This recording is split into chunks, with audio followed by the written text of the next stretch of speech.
Hello दोस्तों, नमस्कार। SM किसी चैनल में मैं आप सभी लोगों का दिल से बहुत बहुत स्वागत करता हूं। सो दोस्तों, पिछले हफ्ते की मतलब फ्राइडे की अगर बात कर ले तो हम सभी लोगों को पता ही है ब्लैक फ्राइडे देखने को मिला था। हमारा मार्केट तो 3:30 बजे बंद हो जाता है, पर उसके बाद दुनिया भर के बाजार में क्या चीज़ें हुई थी, आप ब्लैक फ्राइडे बोलो, रेड फ्राइडे भी बोल सकते हो।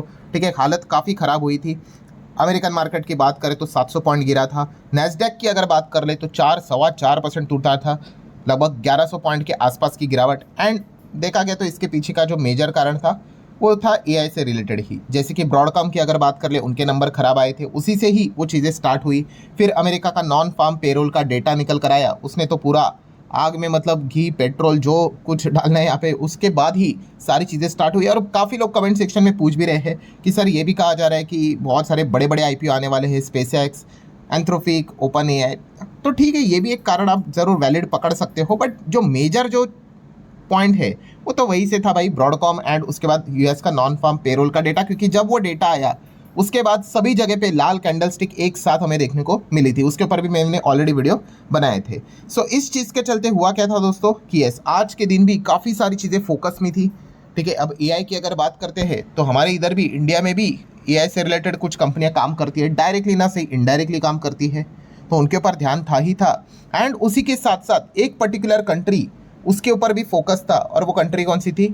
कोरिया। यस, कौन सी कोरिया? ऑब्वियसली नॉर्थ कोरिया तो भाई छोड़ ही दो, हम साउथ कोरिया की बात करते हैं। सो साउथ कोरिया का भी जो शेयर बाजार है आपको बताई है, वो किस चीज़ के चलते चल रहा है? एआई को लेकर ही चल रहा है। एंड उसका जो इंडेक्स है उसको हम क्या बोलते हैं? कॉस्पी। जैसे हमारा निफ्टी 50 है, उनका कॉस्पी है। और कॉस्पी आप देख सकते हो दोस्तों, अगेन 8.25% क्रैश हो गया भाई। अगेन मैं इसीलिए कह रहा हूँ क्योंकि उसके एक दिन पहले भी जोरदार ये क्रैश हुआ था। मतलब लिटरली 5 दिन में आप देख सकते हैं 12% टूटते हुए देखने को मिल चुका है। एंड अगर हम यहाँ पे बात करें जिस हिसाब से साउथ कोरिया का मार्केट क्रैश हुआ, ट्रेडिंग हॉल्ट करनी पड़ी दोस्तों, 20 मिनट के लिए ट्रेडिंग को रोकना पड़ा। ठीक है, इंडेक्स लेवल पे भी आप सभी लोगों को बताई है, अलग अलग सर्किट ब्रेकर्स भी हमें देखने को मिल जाते हैं। हम लोगों ने भी इन चीज़ों को विटनेस किया था कोविड के वक्त कि क्रैश जब हो जाता है तो सर्किट लगता है, तो कुछ टाइम के लिए मार्केट को रोका जाता है। फिर मतलब पैनिक बहुत रहता है ना, तो फिर वापस ओपन किया जाता है। फिर अगर सर्किट लगा तो फिर रोका जाता है। तो ऐसे प्रोसेस रहता है। एंड अगर बैक टू बैक अगर सर्किट लगे तो फिर सीधा ट्रेडिंग को ही उस दिन के लिए बंद किया जाता है। हमने कोविड के वक्त देखा था। ठीक है, काफ़ी हालत ख़राब थी। सो कोरिया की अगर बात कर ले तो यस, आज के दिन हम यहाँ पे कह सकते हैं लिटरली ट्रेडिंग को यहाँ पे रोकना पड़ा। इतना मैसिव गिरावट आज के दिन हम लोगों को देखने को यहाँ पे फिर से मिल चुका है। और यही दोस्तों होता है कि जो हम लोगों ने इसके पहले भी देखा था कि हर चीज़ का एडवांटेज है, उसका डिसएडवांटेज भी उतना ही बड़ा रहेगा। मतलब एआई को लेकर जो कोरिया का बाजार में जो तेजी नजर आ रहा था, कोरिया का मार्केट इतना क्यों भाग रहा था, मतलब हमारा निफ्टी 50 इतना नहीं भागता है, उनका इंडेक्स क्यों भाग रहा था, उसके ऊपर मैंने वीडियो बनाया था। यस, वहाँ पे जो दो मेजर स्टॉक्स है वो जबरदस्त भागते तो कोरिया का मार्केट भागता है, वो अगर गिर गए तो कोरिया का मार्केट भी गिरेगा। एंड हमेशा इनका नाम साथ में चलता है। मतलब कॉस्पी से रिलेटेड अगर गिरावट हुई है तो उसी के साथ साथ आपको दो और नाम भी मिलेंगे। कौन सा? Samsung and SK Hynix, semiconductor वाली कंपनी। तो ये भी जबरदस्त क्रैश हो गए। तो ये क्रैश होंगे तो भाई कोरिया का मार्केट भी क्रैश होगा। ये रॉकेट बनेंगे तो कोरिया का मार्केट भी रॉकेट बनेगा। तो यही चीज़ें हम बार बार यहाँ पे देख रहे हैं। तो सैमसंग आप देख सकते हो 10% से ज़्यादा क्रैश हो गया। देन एसके हाइनिक्स की अगर बात कर ले, सेमीकंडक्टर चिप वाली कंपनी, लगभग 8% के आसपास यहाँ पे क्रैश हो गई। एंड जैसे ही क्रैश हो गया तो पूरा कोरिया के बाजार में पैनिक फैल गया, ट्रेडिंग भी हॉल्ट करना पड़ा था। सेम चीज़ की अगर बात कर रहे दोस्तों तो हमारे इंडिया की अगर बात कर रहे तो इंडिया में भी एआई रिलेटेड कुछ कंपनियां हैं, नो डाउट।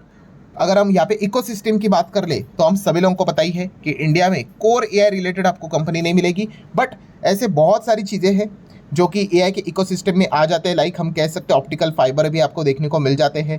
देन उसी के साथ साथ डेटा सेंटर्स भी आ जाते हैं।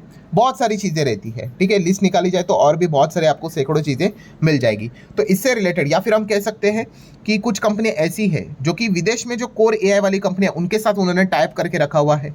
तो उस चीज़ के चलते उन कंपनीज में तेजी आई थी। तो हुआ क्या दोस्तों? यस, ये भी कंपनियां आज के दिन काफ़ी ज़्यादा रडार के ऊपर थी और इन सबकी धज्जियां उड़ती हुई हम लोगों को देखने को यहाँ पे मिल चुकी है। सबकी हालत यहाँ पे खराब हो गई एज एक्सपेक्टेड। जैसे कि आप देख सकते हो, पहले तो एसटीएल मतलब स्टेरलाइट टेक्नोलॉजीज की अगर हम लोग यहाँ पे बात कर ले तो यहाँ पे आप देख सकते हैं 5% मतलब क्या भाई, ये लोअर सर्किट। ठीक है, 10% का होता तो शायद से 10% का भी लोअर सर्किट आज के दिन हिट करता। इतना ज़्यादा ये प्रेशर वाली खबर पहले से ही सामने आई थी। एंड आप देख भी सकते हो भाई, इस कंपनी को, इस सब्सिडरी को बड़े बड़े $1 बिलियन का ऑर्डर मिला था दोस्तों।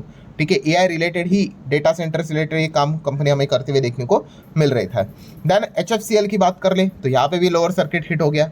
ठीक है, जितनी भी कंपनियां यहाँ पे एआई से रिलेटेड हम लोगों को तेजी पकड़ते हुए देखने को मिली थी, सो जैसे ये बुरी खबर आ गई, नेगेटिव खबर आई, तो इसके बाद इनकी पिटाई यहाँ पे हो गई। ऐसे बहुत सारी कंपनियां, विंदा टेलीलिंक्स की अगर बात कर ले तो ये भी 4.5% के आसपास डाउन ही था।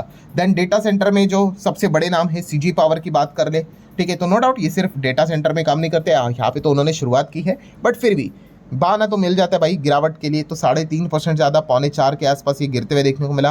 देन अनंतराज की बात करें, जो रियल इस्टेट वाली कंपनी, बट डेटा सेंटर से रिलेटेड, अब इनका बिजनेस 10, 15, 20% तक आ चुका है। सो यहाँ पे आप देख सकते हैं ऑलमोस्ट 5.25% के आसपास अनंतराज में भी हम लोगों को अच्छी खासी गिरावट आज के दिन देखने को मिली थी।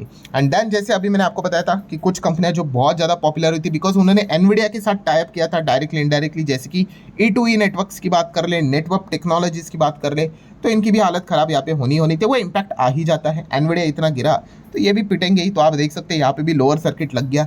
E2E नेटवर्क्स की बात कर ले, नेटवर्क टेक्नोलॉजीज की बात कर ले, तो आप देख सकते हैं तो 8.5% से ज़्यादा क्रैश हो गया। तो जो चीज़ें सोची थी वैसे ही हम लोग को होते हुए देखने को मिली, और इसका कंफर्मेशन तो भाई मॉर्निंग में ही यहाँ पे मिला था। जिस प्रकार का जापान के मार्केट ने रिएक्ट किया, देन उसी के साथ साथ कोरिया का बाजार भी रिएक्ट किया था। तो ये सारी चीज़ें तो आज के दिन तो यहाँ पे पहले से तय ही थी। देन उसी के साथ साथ कुछ और भी कंपनी, ब्लैक बॉक्स जैसी कंपनी की बात करें तो ये भी आप देख सकते हैं 6.22% के आसपास हमें डाउन होते हुए देखने को यहाँ पे मिली है। मतलब क्या दोस्तों, एआई रिलेटेड जो कंपनियां थी जो हमारे बाजार में, उसके ऊपर मैंने अलग से वीडियो भी बनाया था। आप चाहो तो उसको, अच्छा अगर जिसने नहीं देखा है कि हमारे देश में एआई रिलेटेड कौन सी कंपनियां हैं जो डायरेक्टली या फिर इनडायरेक्टली काम करती है, तो मैंने उसका लिंक ऊपर आई बटन दिया है, आप चाहो तो उस वीडियो को स्टडी कर सकते हो। देन अगर हम यहाँ पे बात कर रहे हैं दोस्तों तो एमटार टेक, तो ये भी कंपनी आप सभी लोगों को पता ही है, इसमें एकदम अचानक से जो तेजी देखने को मिली थी, मल्टीपल रीजन थे, बट सबसे बड़ा कोर रीजन तो कौन सा था, एआई। अब ये खुद डायरेक्टली एआई में काम नहीं करते, बट इनडायरेक्टली तो कंट्रीब्यूशन रहता ही है। कैसे? इनका जो क्लाइंट ब्लूम एनर्जी, बड़े बड़े डील्स देखने को मिल गया, ओरेकल के साथ डील देखने को मिल गया, एआई से रिलेटेड चीज़ें यहाँ पे स्टार्ट हो गई, तो ऑटोमेटिकली इनको भी ऑर्डर्स मिलेंगे। और इसी थियरी के चलते एमटार भी ज़बरदस्त भागा। तो भाई जब गिरावट होगी, अब ब्लूम एनर्जी भी देख सकते हो 9-10% यहाँ पे टूट गया, तो ऑटोमेटिकली भाई एमटार टेक में भी वो पिटाई होना यहाँ पे तय ही थी। आप देख सकते हैं 6.5% से ज़्यादा गिरावट हमें देखने को मिल चुकी है। सो ये पूरा ड्रामा एआई रिलेटेड जो था वो आज के दिन यहाँ पे हमें देखने को यहाँ पे मिल चुका है। ठीक है, देन अगर हम यहाँ पे आगे बढ़ेंगे तो काफ़ी लोग ये सवाल भी पूछते हैं, सर एआई रिलेटेड मुझे कुछ भी चीज़ें समझ में नहीं आती है, तो मतलब मैं बेसिक कहाँ से स्टार्ट करूँ? तो दोस्तों बेसिक स्टार्ट करना है तो मैंने इसके पहले भी आपको कहा है कि भाई आप किताबें पढ़ने के साथ इसकी शुरुआत यहाँ पे कर सकते हैं। बहुत सारे यूट्यूब के ऊपर वीडियोस भी देख सकते हो एआई रिलेटेड। ठीक है, कोई भी चीज़ नहीं होती है तो सीखना तो ABCD से ही करना पड़ता है। ठीक है, यूट्यूब के ऊपर आपको वीडियोस भी मिल जाएंगे। अगर आपको किताबें पढ़नी है तो वो भी पढ़ सकते हो, उसके लिंक भी नीचे आपको मैंने डिस्क्रिप्शन में देके रखे हुए हैं। आप चाहो तो वो भी बिगनर लेवल की जो किताबें हैं उनको भी स्टडी यहाँ पे कर सकते हो। सो ठीक है दोस्तों, अब आ जाते हैं अगले नेक्स्ट पॉइंट के ऊपर, जिस चीज़ के चलते काफ़ी लोगों के दिमाग में एक डाउट आया होगा। कौन सा? कि एआई से रिलेटेड एक चीज़ ठीक है भाई कि इन्फोसिस तो भाई इतना कुछ पिटा नहीं, ठीक है, बट यहाँ पे देखा गया विप्रो तो ऐसा लग रहा है कि भाई एआई को लेकर एकदम ही कोर काम करता है, इतना ज़बरदस्त गिर गया। 8.25% की गिरावट, इतना ज़्यादा सेलिंग, एंड वो भी विप्रो में। क्यों? ठीक है, चलो इन्फोसिस में भी हो जाती तो कुछ समझ में आ जाता कि एक साथ यहाँ पे सेम पैटर्न नज़र आ रहा है। सो विप्रो में इतनी गिरावट है दोस्तों, इसके पीछे का one of the core reason है दोस्तों बायबैक। यस, मतलब बायबैक खत्म हो गया ना भाई, टाइम 15,000 करोड़ का जो बायबैक था वो शुक्रवार के दिन हम लोगों को एक्स डेट उसकी देखने को यहाँ पे मिल चुकी है। सो बायबैक से रिलेटेड जो भी लोगों की खरीदारी, उस चीज़ के चलते जो खरीदने वाले थे, सारा ड्रामा खत्म हो चुका है। तो आज ही से यहाँ पे हम कह सकते हैं कि आफ्टर एक्स डेट पहले दिन हम लोग, मतलब पहली बार आज के दिन विप्रो यहाँ पे ट्रेड करने वाला था।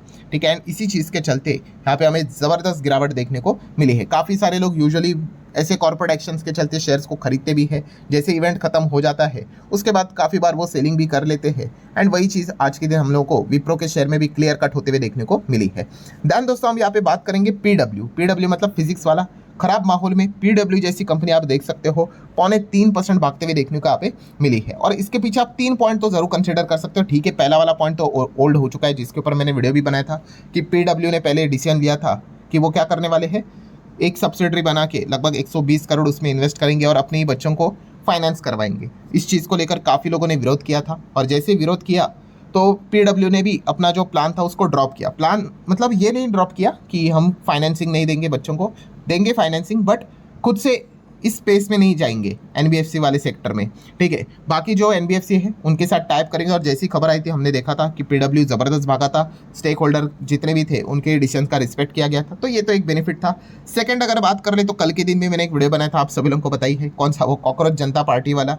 तो इस चीज़ के चलते दोस्तों आप सभी लोगों को पता ही है, जो पेपर लीक से रिलेटेड जो भी चीज़ें हुई है उसमें काफ़ी सारे कोचिंग क्लासेस के नाम हमारे सामने आते हुए देखने को मिले थे। सो इसमें पीडब्ल्यू एकदम क्लीन हमें देखने को मिला है, कोई दिक्कत नहीं है, ठीक है। तो इस चीज़ के चलते एक बेनिफिट्स तो यहाँ पे जरूर क्रिएट यहाँ पे हो जाते हैं। एंड तीसरा सबसे बड़ा जो कारण अभी जो हमें देखने को मिल रहा है कि बिजनेस बोला भाई, पीडब्ल्यू मतलब क्या है, फिजिक्स वाला एडटेक कंपनी जो है, कंपटीशन तो आया। एंड कंपटीशन के हिसाब से अगर देखा गया, जो उनका एक और बहुत बड़ा कॉम्पिटिटर है कौन, आप सभी लोगों को पता ही है, खान सर, कोई इंट्रोडक्शन की ज़रूरत है नहीं। तो फिलहाल ये एक काफ़ी ज़्यादा विवादों में यहाँ पे फंसे हुए हैं, ठीक है। काफ़ी ज़्यादा इनकी मुश्किलें डे बाय डे बढ़ती है यहाँ पे जा रही, काफ़ी सारे कंट्रोवर्सीज भी होते हुए देखने को मिले थे। तो इस चीज़ के चलते हम यहाँ पे कह सकते हैं इनका बिजनेस के ऊपर का जो फोकस है वो काफ़ी ज़्यादा हटते हुए देखने को यहाँ पे मिलने वाला है। सो इन चीज़ों का भी थोड़ा बहुत फ़र्क हम लोग को ज़रूर, जो राइवरी रिलेटेड जो बिजनेसेस यहाँ पे होते हैं उनको भी थोड़ा बहुत तो ये बेनिफिट मिलता है। तो ये पॉइंट भी हमारे सामने फिलहाल तो देखने को मिल रहा है। सो ठीक है दोस्तों, जितने भी इंपॉर्टेंट पॉइंट्स थे सारे यहाँ पे मैंने कवर कर ले। वीडियो हेल्पफुल लगा होगा, चाहो तो लाइक एंड शेयर कर सकते हो। मिलते हैं नेक्स्ट वीडियो, तब तक के लिए बाय बाय।